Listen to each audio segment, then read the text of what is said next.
doctor Saavedra y María Lourdes se conocieron precisamente en ese Vice de la Aurora de Heredia. El doctor Saavedra estaba casado. Ella habló con su prima y le dijo pues, que ya tenía el resultado positivo de que estaba embarazada. Él realiza los cortes a Lourdes con un bisturí al cual parte de la hoja queda en el cuello o en el cuerpo de Lourdes y le coloca otro bisturí en la mano.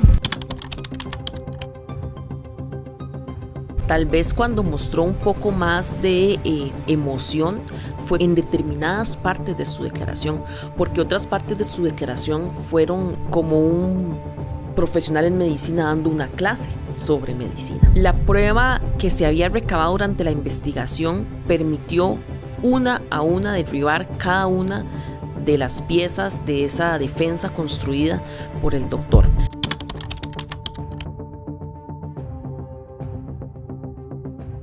Marcó porque fue un caso atroz, fue una golpiza brutal. Imaginarse siquiera lo que sentía emocionalmente y físicamente Lourdes en ese momento.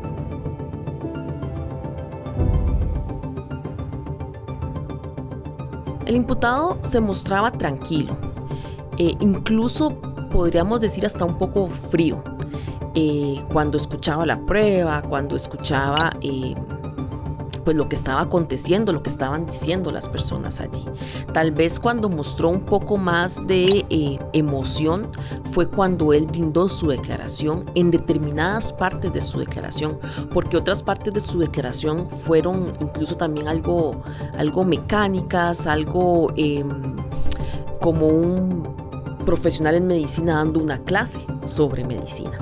Entonces, pues hubo momentos en los cuales él incluso sollozó durante su declaración, cuando él relató su versión de lo que había pasado ese día, versión en la cual él pues decía que Lourdes lo había atacado y que luego ella se había intentado matar y que lo único que había querido era salvarle la vida. Y en esos momentos, pues como indiqué, él mostró alguna emoción, lloró, pero posteriormente cuando contrastaba cada elemento o trataba de rebatir cada elemento de prueba que había en su contra, nuevamente pues adoptaba una actitud pues de la de un profesional hablando de su profesión.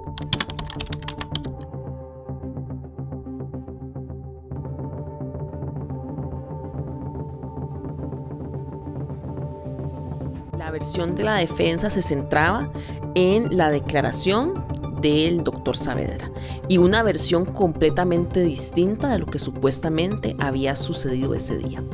Él iniciaba negando la relación sentimental entre ellos. Partía negando esa relación sentimental y diciendo que la relación era estrictamente médico-paciente. A partir de ahí, él decía que pues como paciente que era, la había atendido en el EVAIS.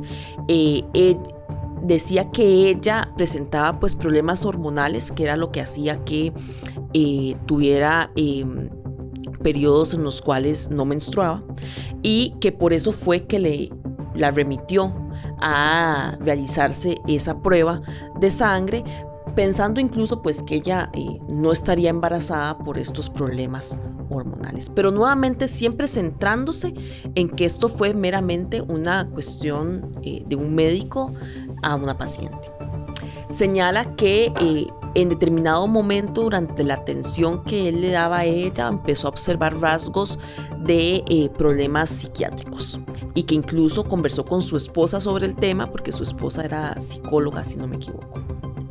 Y eso propició que él le diera una mayor atención y así trataba de justificar por qué fue al laboratorio a recoger las muestras de sangre o el resultado del examen de sangre de Lourdes y por qué después la llevó a su consultorio tanto la noche del 20 como la mañana del 21. Ese momento, según él describía, era un estado de un trastorno psiquiátrico. Incluso en determinados momentos él llegó a referirse a ella como esquizofrénica, incluso así se lo dijo a algunos testigos.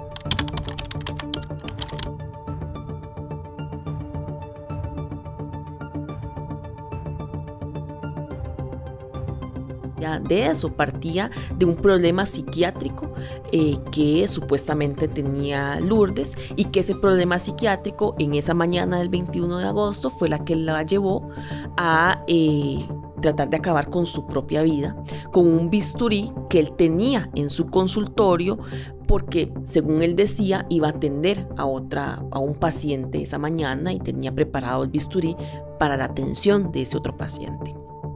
Él dice que en el momento pues en el cual ella se lacera el cuello, él trata de evitarlo, le toma la mano en la cual ella tenía el bisturí y forcejea con ella, y es en ese forcejeo en el cual, según él dice, Lourdes lo ataca a él, lo muerde, lo golpea, y entonces él reconoce que pues tuvo alguna actitud defensiva y que por eso se le desprendió el diente a Lourdes, pero reconoce pues un golpe dirigido, indica él que cuando fue mordido pues su reacción fue golpearla en el rostro, y finalmente indica que cuando ya logra retirarle el bisturí de la mano, o que ya ella no siguiera intentando acabar con su vida, es cuando él se dirige nuevamente al consultorio o a su oficina privada dentro de ese consultorio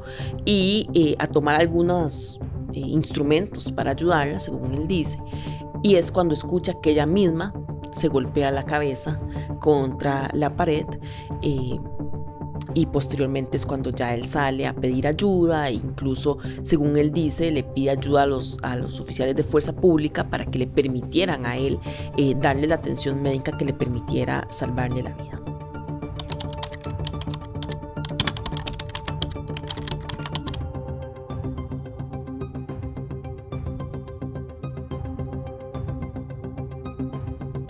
La prueba que se había recabado durante la investigación permitió una a una derribar cada una de las piezas de esa defensa construida por el doctor. Cada elemento que se recabó fue importante, y por eso he destacado esa investigación tan minuciosa que se realizó desde el inicio del proceso.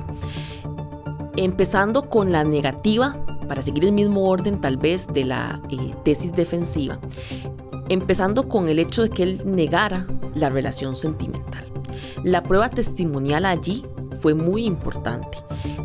El testimonio de la prima de Lourdes, con quien ella vivía para cuando ocurrieron los hechos, fue esencial para extraer que efectivamente existía una relación sentimental entre ellos y una relación sexual. A la prima Lourdes se lo dijo cuando le dijo que mantenía una relación con un doctor, y la prima siempre fue muy transparente, que ella nunca supo el nombre del doctor, pero que sabía que era un doctor de Levice, de la Aurora de Heredia. Y indicó también que él sabía que el doctor estaba casado y que tenía un hijo, porque su prima se lo había dicho esa misma mañana del 21 de agosto, antes de que ella se fuera a ese consultorio.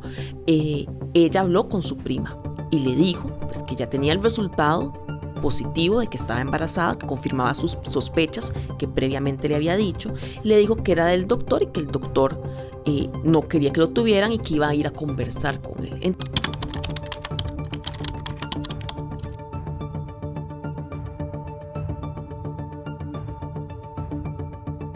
Entonces, claro que cada pieza de información que a lo largo del tiempo Lourdes le había dado a su prima permitía establecer que el doctor efectivamente mantenía esa relación sentimental y sexual con Lourdes. También hubo otros testimonios que fueron muy importantes, indiciarios, pero que permitían corroborar esta relación sentimental. Entre ellos, la declaración de la recepcionista del laboratorio. Como ya indiqué, ella fue muy clara en señalar que el interés desmedido, anormal que tenía el doctor por una prueba de sangre, eso sencillamente las reglas de la lógica, las reglas de la experiencia nos permiten concluir que no es un comportamiento normal si la relación es estrictamente médico-paciente. Incluso esta recepcionista pudo decir e informarle al tribunal que efectivamente el doctor ya en otras ocasiones había remitido pacientes a dicho laboratorio, pero que en esas ocasiones lo que hacía era pedir que le enviaran los resultados por correo electrónico, y las reglas de la experiencia sabemos que funcionan así, no que él consulta por la prueba, consulte por el costo de la prueba, se queda esperando a que Lourdes se tome la muestra y es él quien retira en su mano el sobre con el resultado. Esto es un comportamiento que no es acorde a la versión que él nos brindaba. Y estos elementos sumados a otros, la manifestación que le hizo Lourdes a la testigo, a la señora que encontró en ese consultorio la noche anterior, pues todos estos elementos iban sumando y sumando y sumando, y por supuesto que el tribunal llegó al convencimiento de que la relación que existía entre ellos era una relación sentimental.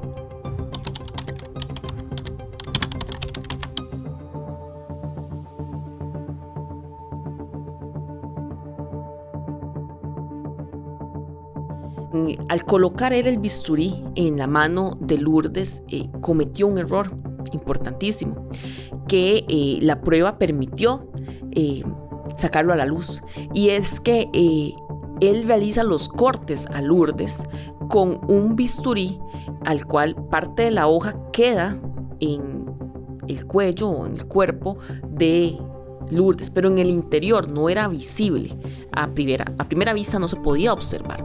Y le coloca, por alguna razón, tal vez la desesperación que tenía en ese momento, le coloca otro bisturí en la mano, un bisturí completo, que no tenía ningún desprendimiento parcial de su hoja.